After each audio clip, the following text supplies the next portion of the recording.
And we're back. Now we're reading Night of Camp David by Fletcher Knebel, I think is how you pronounce his name. Political thriller. About 7 chapters into this, because I've been reading it with a friend. So far, so the synopsis of this is basically there's this senator who has been tapped to be the vice president in the next election, but he's realizing slowly that the president is kind of losing his marbles a little bit, going crazy, and so it takes place in probably the mid 70s, and we're to a point where the senator James McVeigh has kind of started to float the notion that the president's losing his mind with some of his close confidants, and he's doing some investigating so that he can be in a position where he can prove it. So that's where we are, and right now we're on chapter 7, which is titled, well, the name of the book is Night of Camp David, by the way, so if I haven't said that. We're on chapter 7, Knebel. Yeah.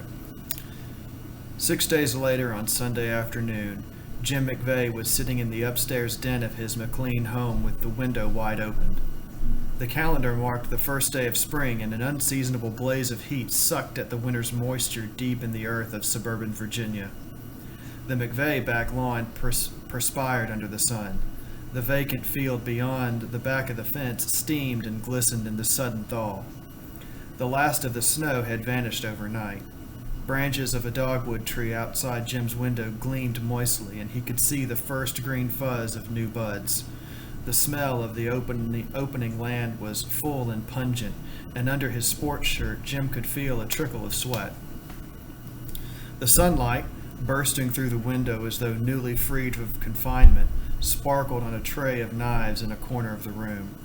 The velvet case of old surgical instruments, some dating back 200 years, reminded Jim of his father and an old Jamie McVeigh disappointment. He had wanted to be a surgeon, but the family lacked the tuition for medical school, and Jamie had wound up selling insurance. A frustrated physician all his life, he'd used much of his spare funds to accumulate one of the country's finest collections of ancient medical weaponry. On his father's deathbed, Jim had sold most of the collection, given some of it to a medical museum, and retained only the case of knives. Life has its odd twists, thought Jim. His father, balked in his ambition for a medical career, spent most of his life collecting symbols of the profession. And now here was the son, supposedly the leading candidate for vice president, collecting all the information he could to find out about the man who had offered him the post.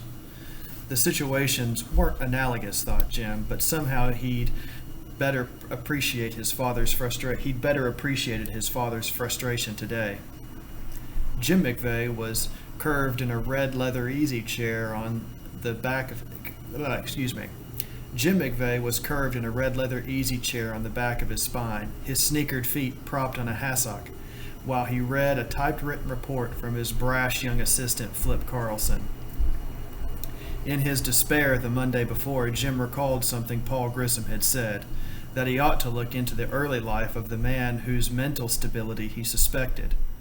Seeds of breakdown often are sown in the formative years, he'd said. Grissom, of course, was urging Jim to look back on his own childhood, thinking as he did that McVeigh was his own patient. But the more Jim thought of the advice, the better he liked it. What indeed had Mark Hollenbach's early life been like?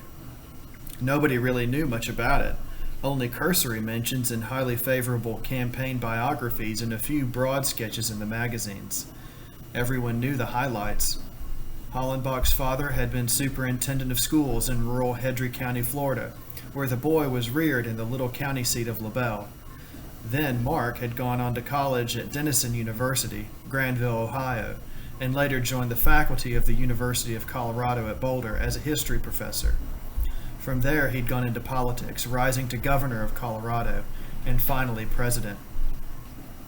McVeigh had wanted to swing around the country himself, interviewing those who knew Mark Hollenbach as a boy and young man, but realized he'd be recognized as a U.S. Senator and that he would have no excuse for prowling about on such a bizarre mission. So he had enlisted his administrative assistant, Flip Carlson, whose zest for politics was matched only by his craving for travel. Jim told Carlson that he had decided to do a biography of Hollenbach, a quick job hopefully to be printed in a hurry and placed on sale during the fall campaign. The author's credentials, a Democrat, a senator, and a friend, would ensure at least a modest reception, he told Carlson. But suppose he were selected as vice president? Then the novelty of a book about the candidate written by his running mate might produce a bestseller. Carlson agreed the idea had schmalls, as he put it, and he was eager to do what he could. Despite the need for speed, McVeigh cautioned, he wanted to picture the young Hollenbach in depth. How about width and breadth for a change, asked Carlson. So he needed to know everything Carlson could dig up. How did the boy's mind work? What were his emotional responses as he went through school and college? Who were his friends, and what were his dreams? In short, it ought to be a real personality study and not the traditional but banal tale of an aspiring youth who was sure to become president. Carlson, intrigued by the venture, left Washington the next day with a portable typewriter and a carton of notebooks. Carlson's research had produced a sheaf of documents, all their usual material. There were grade reports from elementary school, transcripts of high school and college scholastic records, a battered college annual, photostats of newspaper clippings, several photographs of Hollenbach in his boyhood home, and a bibliography of books and magazine articles which mentioned the president's early life. McVeigh had skimmed through it all. Now, as the hot sun flooded the room, Jim turned to Carlson's typewritten account of his interviews and began to read carefully from the first page. Memo from JFM to RC. Interviews on the Rising Mark. Tuesday. Arrived in Tampa in late morning, rented car, and drove down to Knebel. Right? This town is on the Caloosahatchee River, halfway between Lake Okeechobee and the Gulf of Mexico, and about the same distance between the 19th and 20th centuries. Sign on highway coming into town reads Knebel, birthplace of Mark Hollenbach, but that's one of the few new public improvements since the war. Went to Glades Motel, noisy air conditioner, ice machine, but no pool. Got a room for $5 single. It's only $6 a double, but I worked so hard in Knebel I didn't have time to meet any broads. Town is flat, dusty, scrub, palmetto, live oaks with Spanish moss, natch, yellow brick courthouse. Some hot nights, the sheriff takes prisoners out of the county jail and lets them sit outside. Knebel actually is the intersection of routes 80 and 29 with about 1,300 people gathered around to watch the traffic. Hasn't changed much since Mark was a kid. No big developments like the coastal cities. Everything sleeps. Guys clomp around in Levi's and cowboy boots, snake-proof on account of rattlers in the brush. Went right to work, starting with the names I had, right? Amos Palmer, auto repairs. Playmate and grammar school friend of Hollenbach. Find a Palmer at a shop, wizened old face like a conch shell. Cracker, real smart. Cagey too. Wipes hands on overalls, drinks Coke, doesn't offer me one. Oh, one of them, he says. Says been pestered by 3-4 writing fellows. Okay though, he says, fire away. So what kind of kid was Hollenbach? Skinny as a bamboo fishing pole, he says. Had good times. Fished, played ball, sneaked swims in the Caloosahatchee, but Mark didn't break no rules much. Maybe because his daddy was head of the county school and pretty strict. When they got older, maybe 7th, 8th grades, Mark takes to swallowing books like a heron snatches pinfish. He keeps way ahead of the other kids in learning, broody sometimes. Remembers him once by a river swimming hole, skeeters thick as mangrove roots around him, reading some damn fool book. Rest of kids was swimming. Mark tries hard at everything, but not much at sports. Always wants to be first in everything, but only manages to be tops in studies. Says got to quit talking now and finish the clutch on this car. What did he think of Mark in those days? Same thing as now, he says. Kind of have to admire him, but never felt none too close to him. Mark was more of a loner from what he hears. Still is, ain't he?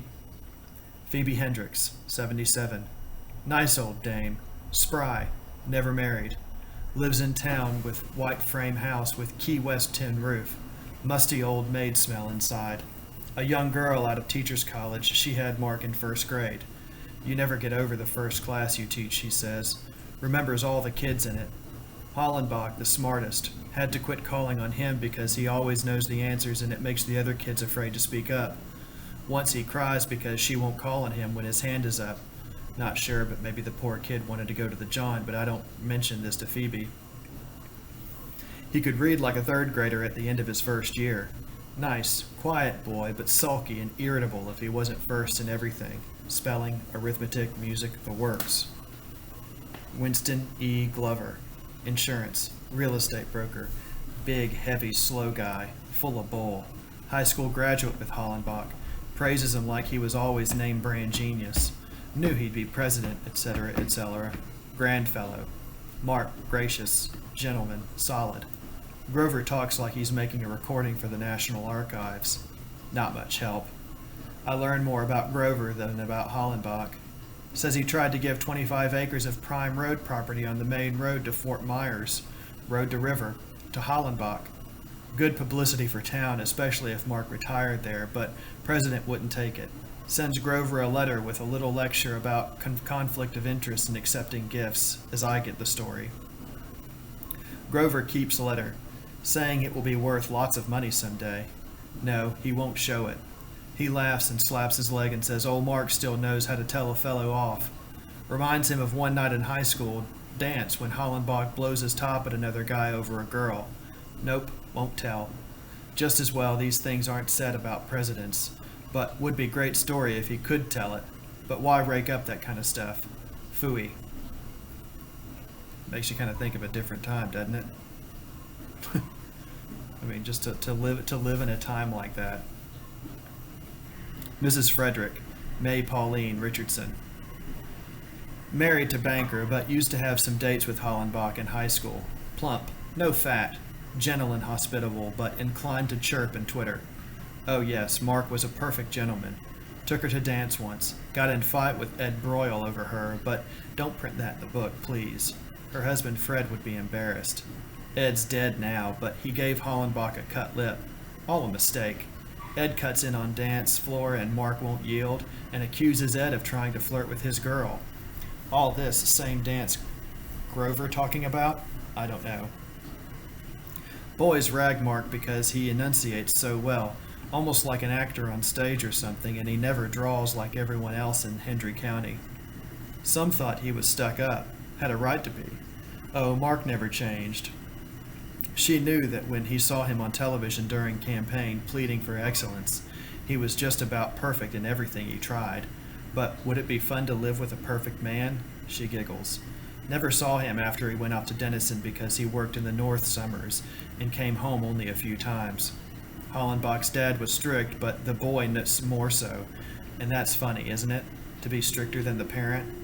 Made his own high standards and rules. Now don't put my name in that book. I've talked too much already. What's the First Lady like? Come to think of it, she's not unlike May Pauline Richardson, right? No more people in LaBelle knew him well. Adults at that time are mostly dead now. Most of his classmates all moved or died. 2 steady occupations in LaBelle, except 3 who couldn't even remember what he looked like. No use writing down their names. Waste of time interviewing them. Wednesday. Working on Denison University Annual with first preference for his fraternity brothers in Beta Phi Pi. Most in Ohio still. Drove to Miami and turned in rental car. Flew to Cincinnati. Tourist. Saved you money. Homer Ridenour. Saw him Wednesday night at home in Cincy. Lawyer. Lots of dough. Although Republican, he thinks Hollenbach a great president and will vote for him this fall. Wants to talk current policy. Hard time getting him back on campus. Says Hollenbach different. Very different. No smoke, no drink, no cuss words, no frittering away time in front of console, radio, phonograph, and fraternity house, or in all-night bowl sessions. Only sees him take a drink once, when sophomore, and Mark spits it out. Mark doesn't mind others drinking, but Ridenour says Mark can't waste his own time. Always calm, cool, good judgment. Gets mad only once when chapter falls below fraternity average in grades. Raises Cain at the chapter meeting. Gets very excited but doesn't do much good. Mark is no good at team sports, but pretty fair golfer, tennis player, and an average miler at track. Plugs away at the mile, wins a few dual meets. Solid citizen even then. Ridenour says he's anxious to read the book when finished. Thinks nobody's really pegged what makes this great man tick. Thursday, Columbus, Ohio. Peter McCrary. Star auto salesman. Big, husky, breezy guy. Captain of football team and treasurer of fraternity chapter when Hollenbach was president of the Betas. Says Mark excellent student, fine man, very mature for years. Knew he'd go far. Praises him highly. Can't explain why, but get clear impression McCreary never likes Hollenbach. Nothing he says, his inflection maybe. Still Columbus. Tom Spider Crawford. Hotel manager. Small dapper guy. Doesn't look like a spider, but says he used to. Says Mark was divingest boy he ever knew. Mark was drivingest boy he ever knew. Excuse me. Lots of self-discipline. Hits the books late at night. Felt sometimes Mark was all stretched out, tight as a drum, and would have done him good to relax, get drunk or something. But only time he takes a drink he knows of, he spits it out. Same scene as Ridenour, right? Spider no pal of Mark's. Says he likes the free and easy kind better. Maybe that's why he's in the hotel business. You see plenty in a hotel. Winks. Still, he guesses he's glad Hollenbach's running the country. Sounds like a grudging concession to me. Saw 2 other fraternity brothers in Columbus area, but they contributed nothing. Not worth mentioning. Friday. Howard Wrench. Salina, Ohio. Jolly guy, hard worker. Runs small department store. First man I ever met who has 7 consonants and the only vowel in his name, and only 1 vowel in his name. Salina, nice town. Big, wide main drag. Houses with pillars set way back in. Turn of the century atmosphere in this part of town. Wrench says he was a good friend of Hollenbach's, he thought.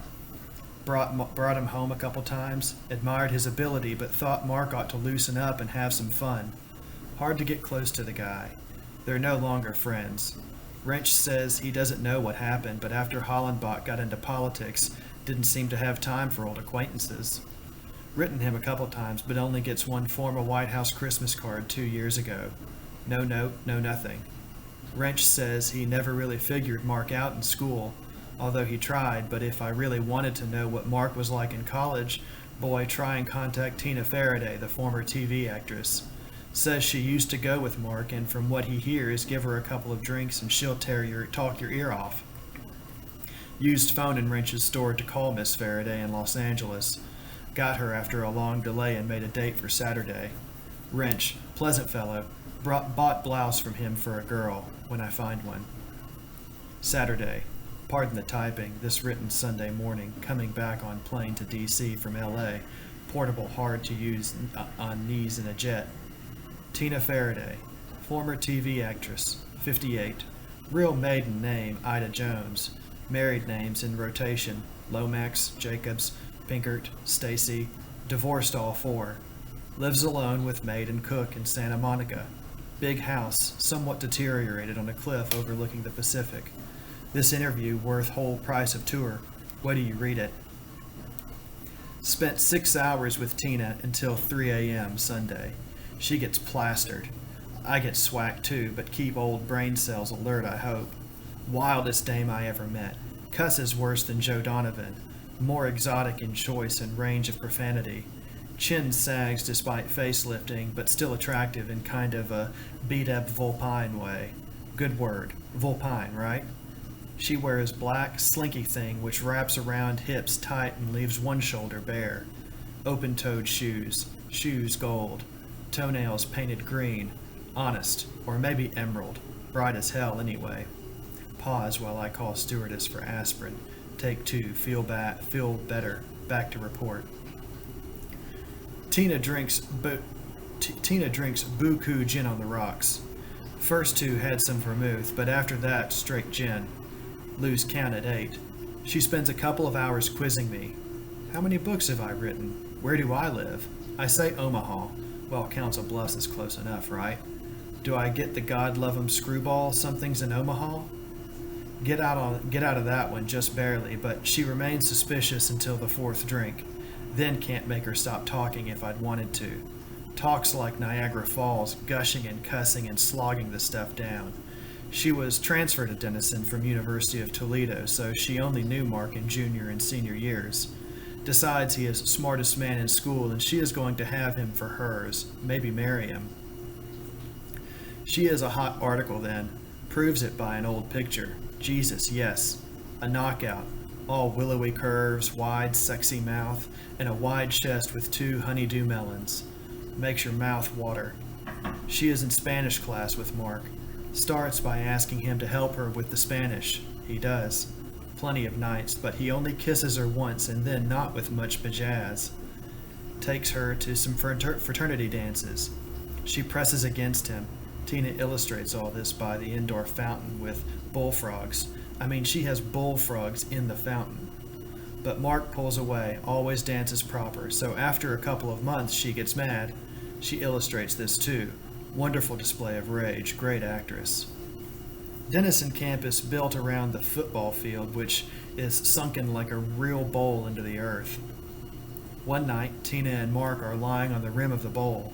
The stars are out, and it's soft, murmuring spring with the divine scent of God love it clover in the air.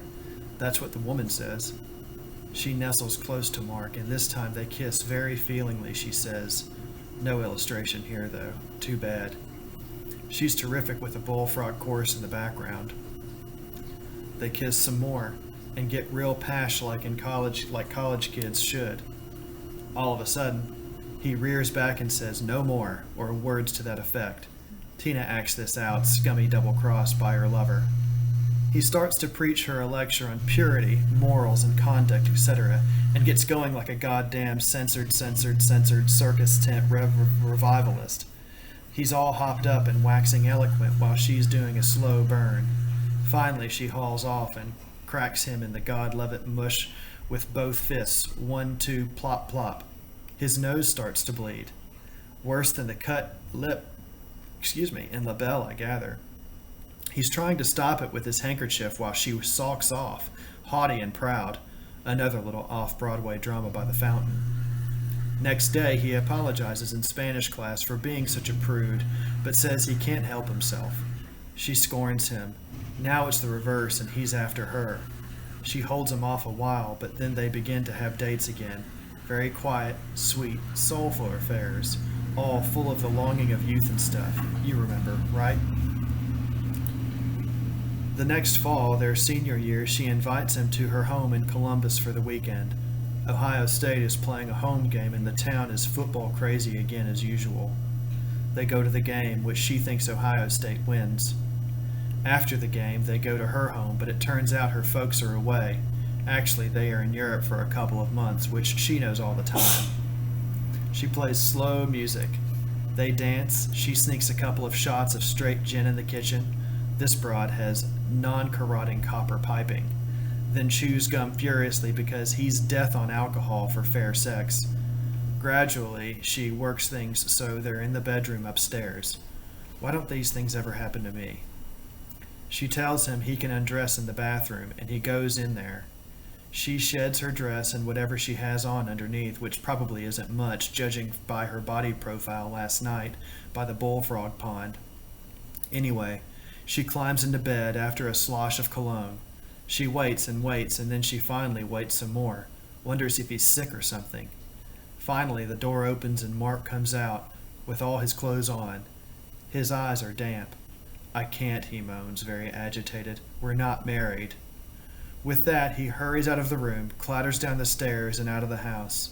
She wants to throw the dresser out of the window at him, but instead she has herself a nice long cry, and then a few belts of gin. They're not in any classes together this last year, so she sees him only occasionally and then avoids him. He never asked for another date, and if he had, she'd have whopped him again, she thinks. The last time she sees him, they are lining up for graduation in caps and gowns, and he comes close to her while trying to find his place in line. "Married yet?" she asks in a sarcastic, viperish whisper. He looks at her, throws her a saintly, pitying smile, according to her, and shakes his head. She hasn't seen him since, and what's more, she doesn't vote for him. She thinks he's a censored ass.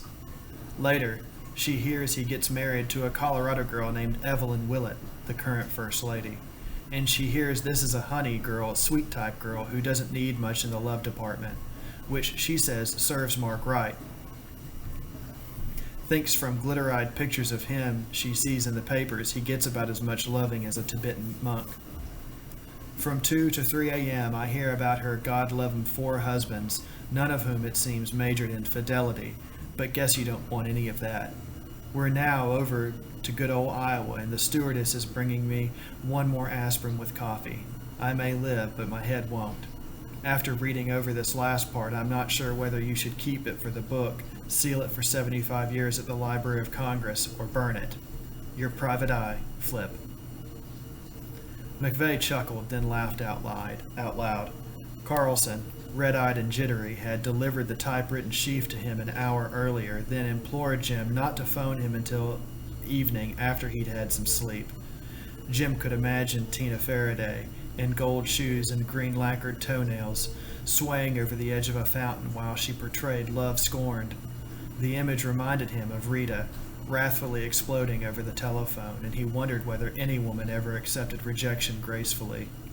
Then he thought of the youthful Mark Hollenbach and tried to piece together a picture of a boy, proud, lonely, tormented by rigid self-imposed standards, determined to excel, a natural student who nevertheless drove himself, obsessed with self-improvement, aloof, unable to form close, fixed relationships, stirred by sexual guilt, yet a leader who earned the admiration and respect, if not the affection, of his fellows.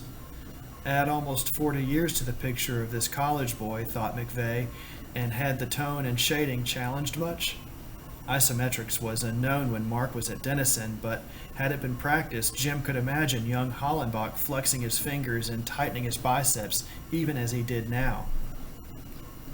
Jim's mind went back once more to the sessions at Camp David, to their eerie half-light, the volcanoes of anger over O'Malley and Spence, the talk of a conspiracy to ruin the president, and the gaudy spangled vision of a super union with Mark Hollenbach as the prime minister of everything from Bering Strait to the Baltic.